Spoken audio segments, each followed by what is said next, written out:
Thank you. Our third presentation on international issues will be from Guatemala. Dr. Norma Padilla from the Universidad de Valle de Guatemala will be speaking on benefits and challenges for multi-country field trials of biotechnology in Latin America. Thank you.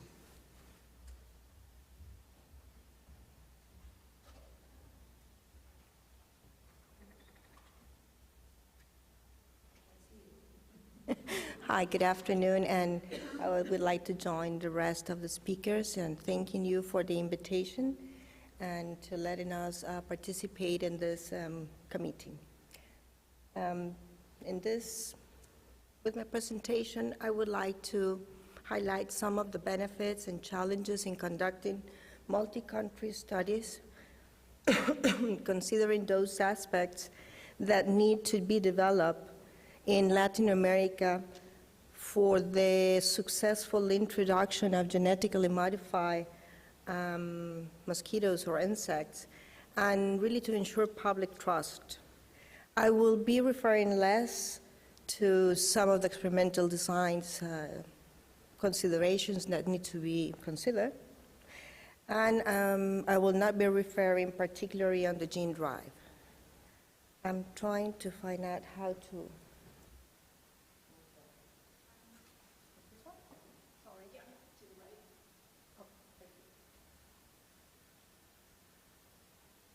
Well, multi-country trials allow us to assess the efficacy of genetic modified insects in a robust manner.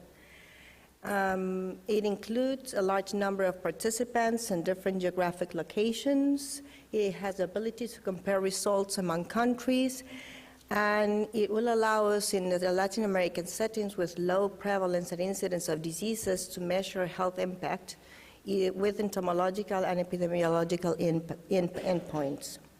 And this is not really linked only to the GM insects, but to all multi-country trials, and it will increase the generalizability, sorry, my English is a bit rusted, of the study. It will also give us a chance to test the efficacy of GM compared to current control methods. It will be very rarely to find out a study site that is not having control measures undergone. We can also have a chance to test acceptability and, of course, cost effectiveness. Testing new health intervention like this one goes through the 4 phases that have been agreed for the genetic and modified insect that come and inherit from the clinical trials. I bring this to the attention because I want to mention that having countries, or in the case different levels of communities or stakeholders or actors involved in each of these phases, it brings a lot of benefit, maximize, and making it multi-country too.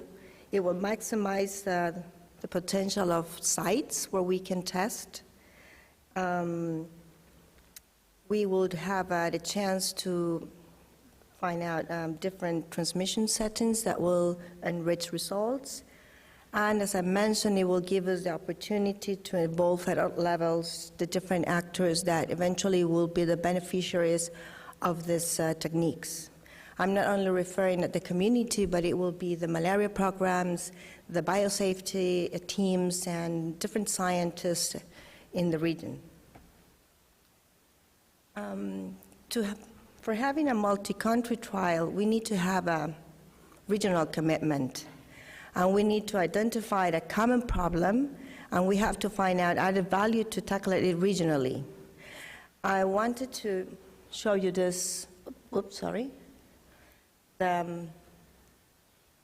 this table that summarizes, in a way, all the vector-borne diseases that are present in Latin America: dengue, malaria, Chagas, Leish, onco, lymphatic filariasis, schistosomiasis, yellow fever, plague, and more recently chikungunya.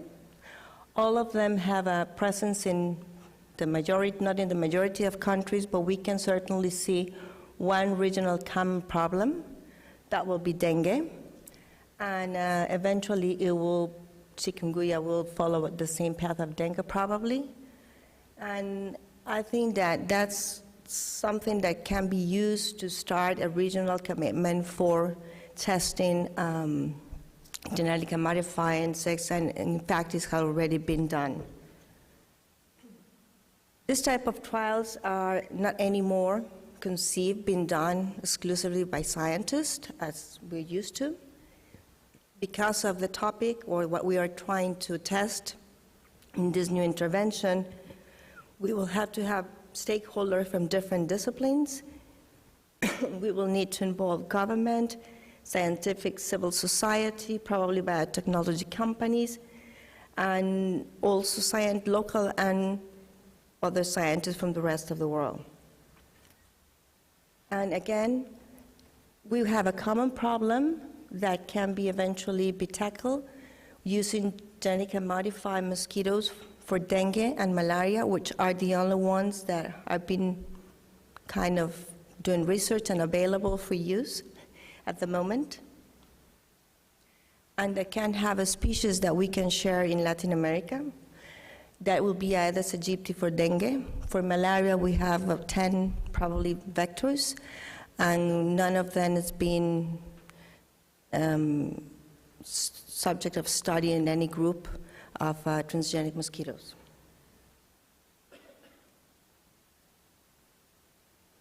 Burden of malaria and dengue, which will be the most important diseases in Latin America, are in opposite situations by now.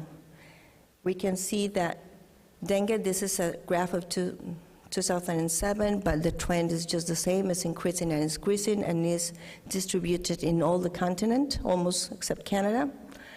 And malaria, on the contrary, is widely distributed too, but in the last 10 years, we have had a considerable reduction of cases, with more than 75% of reduction in many of the countries, which is pushing us, and we envision now that we're going to be eliminating malaria in the area of Central America and the Hispaniola Island for 2020, and probably in 2025, Argentina, Ecuador, and other of the South American countries will join the elimination initiative.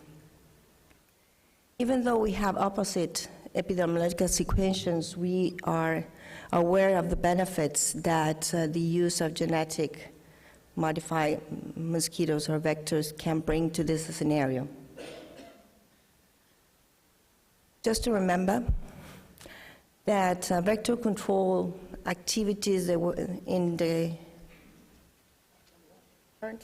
currently being implemented have a series of limitations which are listed here, that goes from the health system deficiency, poor use of alternative control tools, inappropriate use of insecticides, lack of epidemiological basis for interventions, inadequate resources and infrastructure, weak management.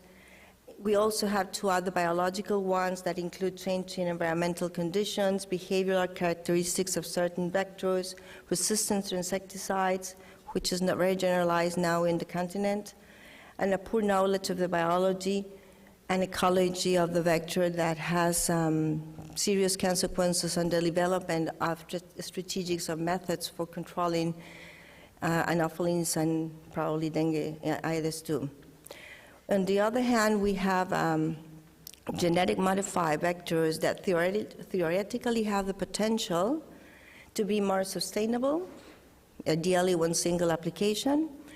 They will use less human resources for deployment, and they should be operational more friendly. The delivery is more simple than the indoor residual spraying or pet nets, which is our insecticide-based control measures. And also, it has the promise of probably tackling zoophilic and exophilic species, which are very common in the Latin American for malaria. It will reach reservoirs or hard-to-reach settings. We have probably also the sylvatic cycles, the ones that are pretty domestic up in the jungle. It will have a higher coverage. It has the potential to reach all the population. And it can sustain the elimination efforts.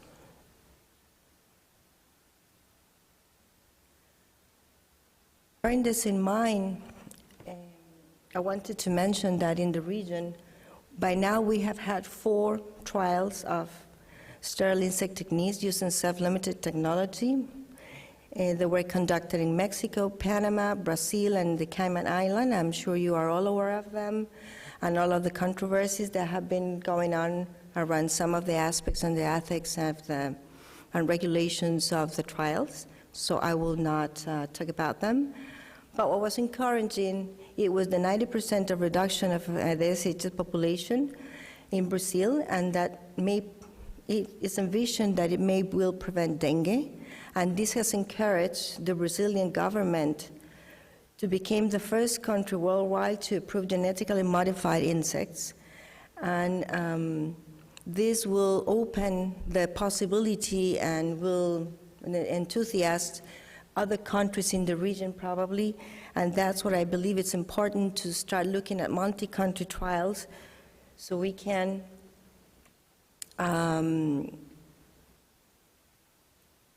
think of standardizing and trying to improve to warranty the best practices while the trial is being conducted. Some of the benefits that I can mention, that I can think of multi-country trials, is regional regulations. I know it's a benefit. Now it will be a huge challenge. We have to overcome the heterogeneity across countries, but once they have it, we will have a regional regulations. It will be important to have agreement between neighboring countries is essential because insects cross borders. It will bring some economy of scale. It will lower the cost per unit due to the operational efficiency when we're trying to rear mosquitoes that will be released.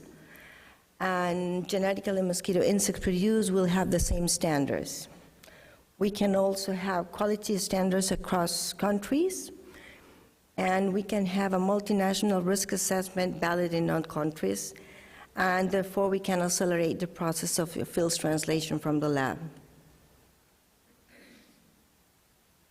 Some of the challenges of measuring health impact will be the epidemiological endpoints. We have a low incidence of cases of malaria, not of dengue, and it may be overcome if we are in a multi-country trial. For malaria, we have sympatric, Bivax, and falciparum, and we have the presence of secondary vectors that may pose a challenge because they can continue transmission once the targeted species eventually will be reduced or eliminated or replaced. In the entomological endpoints, we will have to document changes in vector densities and entomological inoculation rates, and from now on, we have serious problems on collecting mosquitoes. It's really hard work. Densities are very low, and therefore we will need to develop tools for surveillance of the wild and the GM population, and we will need to develop some traps, especially for adults. We don't have any trap that is sufficient on collecting adult mosquitoes. And also we will need to improve our ability to identify reservoirs. By now, we don't know where they are. We are only able to target the foci, where the cases are just starting to go up, but we don't know where the reservoirs are.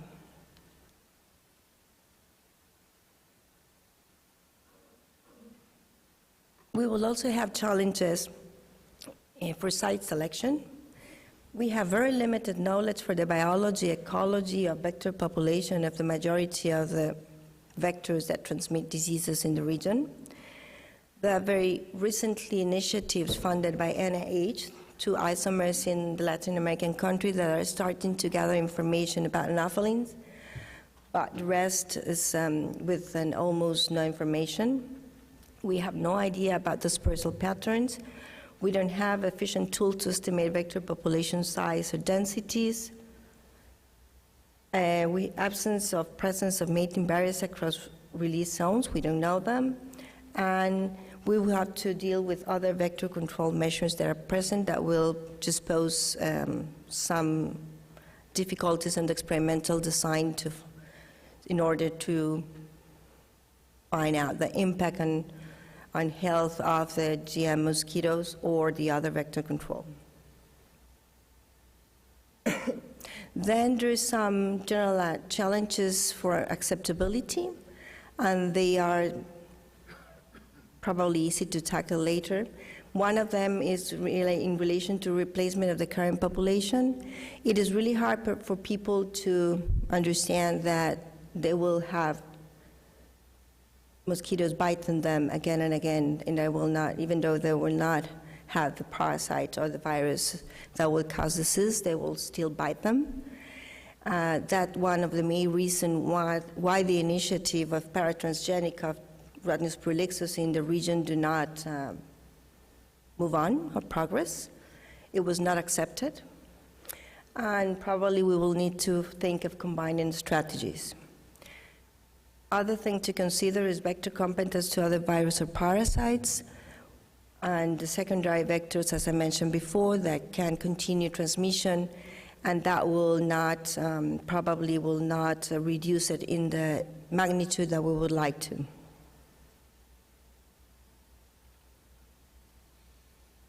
Some of the things that are needed for conducting the multi-country trials is infrastructure.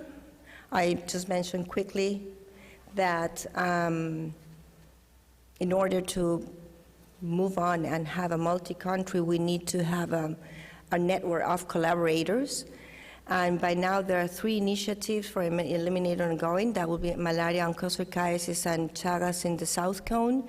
That gives us a platform of scientists and government people that are involved, and that we already have networks upon which this one is a platform that can build. We have also experience on the sterile insect technique for agriculture pests. It has been in the region for more than 30 years. And we have plants on rearing plants in Guatemala, Panama, and also in Brazil. And by now we have a civil society that is organized in some regions, and we have been listening in the previous talks the importance of the role of the civil society in these trials. What we don't have, or what we need to develop: biosafety capacity, risk management, assessment, analysis, and evaluation. We are really very weak in this. There have been some initiatives, especially the mosquito guide that was funded by TDR WHO at some point. And the main objective was to develop some guidelines for the deployment of GM mosquitoes. I tried to find out the modules 1, 2, 5, and 6 that they were supposed to produce, but I was not able to find them on the internet. And another thing that we need to work a lot is on the regulatory framework. Apart from the Cartagena Protocol Biosafety, we don't have legislation. Sometimes they only ask countries or governments for the allowance to conduct the trial, but it's not legislation. And we have the agriculture model, but we need to make a difference between mosquitoes and vectors and plants. And definitely we need to think about building capacity. One of the things that I consider very important to succeed on one of these efficacy trials of modified insects is a trial governance. And I just put here some of the things that we inherit from the clinical trials, but I think they're very important. And that will be to have a trial sponsor. The trial sponsor is the one that manages and finances all the trial, and it's responsible for assuring that regulations and ethics and it's being followed. It has to be a steering committee, which will be the guidance for the group, or that will be the trial management, which is the PIs. And then something that needs to be done is also to try the trial registration. We have several trials that have been going on, but we don't know who is doing them, what are the results, and that will be important, so we will not duplicate, sorry, my English is rusted, efforts. Efforts. And one of the things that I think will be important, and I'm basing this in the controversy and all the bad publicity that the Oxitec trials in Brazil had, and needs to have an external group of observers.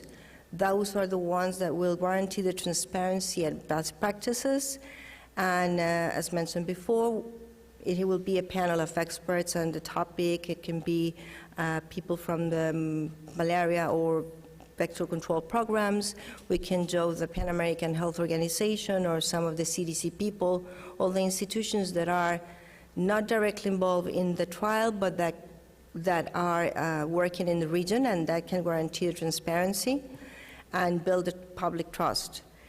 And another thing that will be important of this committees will be that data generated by the trial have to be public. That's something that constantly come up in the meetings with the governments and others, that usually data of trials are just kept by scientists without being published in a prompt manner, or never really shared with anyone. One of the things that we need to think about in Latin America is regulating with evidence. Again, we have to inform the public about the decisions of the regulatory process. We need to publish those data of environmental risk analysis, and we need to build up communication to all levels. Other thing that I think it's important is to have a communication plan. That communication has to involve research and public opinion to get a professional. We need to be a professional to develop a communication strategy. I've seen malaria program people and we scientists trying to do communications strategies, but it doesn't work. We need professional help on that. We seriously think of that.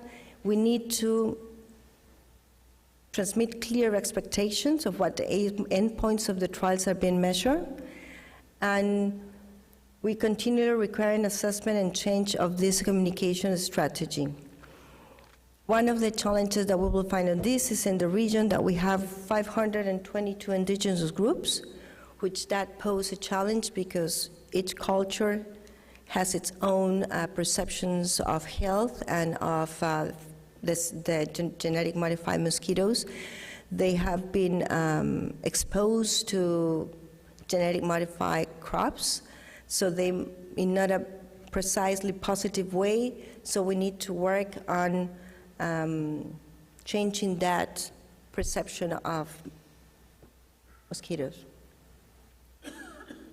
I will not talk a lot of community engagement because previous speaker gave us a nice talk about it, but I just want to mention all the things that were included in the Oxitec Brazilian trial to communicate the strategy and to engage the community, and go with, domiciliary visits, internet, interviews, appearances, jingle broadcasts, leaflets distribution, meeting local leaders, questionnaires, school presentation, lectures, monitoring systems, truck loudspeaker, and even though they have all that effort put together, there will still a lot of concerns from the population that were very public in the newspapers, as in the TV, and then they have to respond clarifying those concerns. And that's something I think is important to take into consideration when we're thinking deploying GM mosquitoes. Another thing that we need to think in advance, probably too in advance, is sustainability. And if what we're thinking is going to need external funding in the long term, then it will not be sustainable. Ideally, it will have no constant deployment, but if it requires, we need to think of a business model for sustainability. How are we going to produce these constant mosquitoes to be released? And we need to think also on how to work in the competence with existing markets. Keynote home point for me is that genetically modified mosquitoes must have an advantage of current methods, and potential advantages should be field tested. We know they have advantages, but we need to field test those advantages.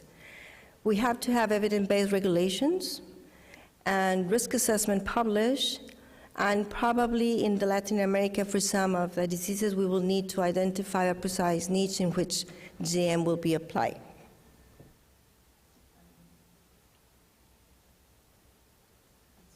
Thank you.